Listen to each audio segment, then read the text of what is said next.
اور اس وقت ہم موجود ہیں ڈاکٹر کمل دیو کے ساتھ دوبارہ، ماہر امراض اطفال ہیں، اور اس وقت فضائی آلودگی سنگین چیلنج بن چکی ہے۔ کہا یہ جا رہا ہے کہ پاکستان کے شہر، دو بڑے شہر کراچی اور لاہور، فضائی آلودگی کے حساب سے نمبر 1 اور نمبر 2 پہ آ رہے ہیں۔ ڈاکٹر صاحب کس طرح دیکھ رہے ہیں؟ ایئر پولوشن انڈیکس نے جو اپنی رپورٹ جاری کی، اس کے مطابق یہ ریٹنگ چینج ہو رہی ہے، لیکن 10 دنیا کے بڑے شہروں کے اندر کراچی اور لاہور کی یہ صورتحال ہے۔ وجہ کیا ہے اس کی؟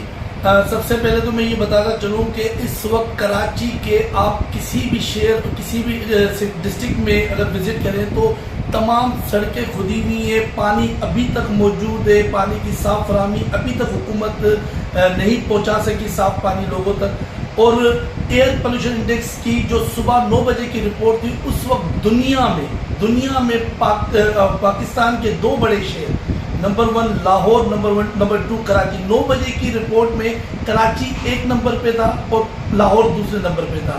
اسی دن 11 بجے کی رپورٹ کے مطابق ہم نے پھر سے کامیابی اس چیز میں پائی کہ کراچی دوسرے نمبر پہ آ گیا اور لاہور 1 نمبر پہ آ گیا، نہ ہی کہ ہم نے اس ریٹ کو نیچے کیا ہو۔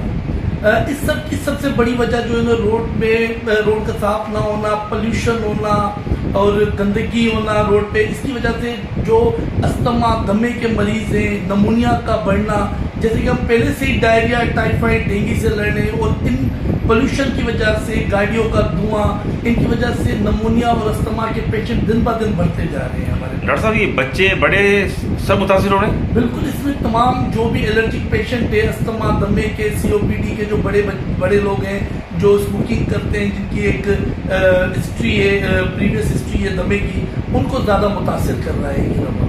ڈاکٹر صاحب کیا کیا جائے؟ ماسک کا استعمال کریں یا انفراسٹرکچر بہتر کیا جائے؟ کس طرح کریں؟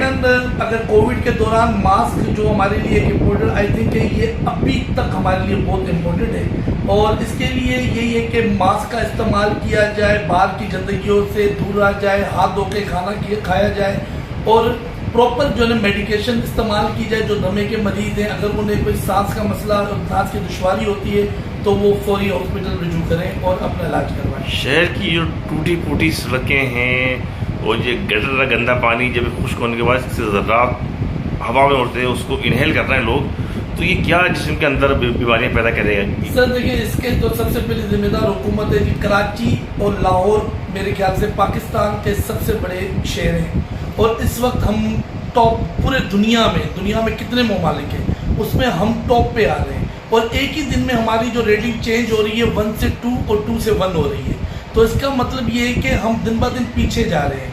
اس کے لیے دیکھیں، جو مٹی ہوتی ہے، ڈسٹ ہوتی ہے، وہ دمے کے مریض کے لیے ایک مشکلات پیدا کرتی ہے، ان کو سانس میں دشواری پیدا کرتی ہے اور پھیپھڑوں میں کمزوری کرتی ہے، جس کی وجہ سے پیشنٹ کو سانس لینے میں تکلیف ہوتی ہے۔